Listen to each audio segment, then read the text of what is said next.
तालुका पत्रकार संघाच्या वतीने गरजूंना ब्लँकेट वाटप. मंगळवेढा दिनांक 5 फेब्रुवारी येथील शासनमान्य मंगळवेढा तालुका पत्रकार संघाच्या वतीने पाटखळ येथे गोरगरीब व गरजूंना थंडीपासून बचावासाठी ब्लँकेटचे वाटप करण्यात आले.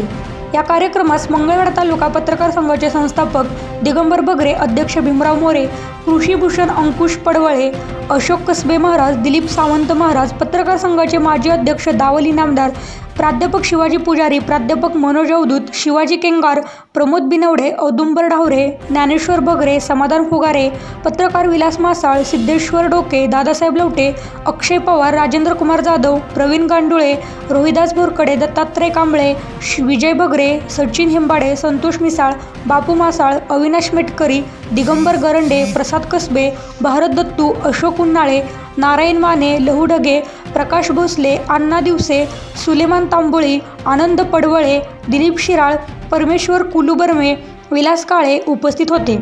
शेवटी अभिजित मोरे यांनी सर्वांचे आभार मानले.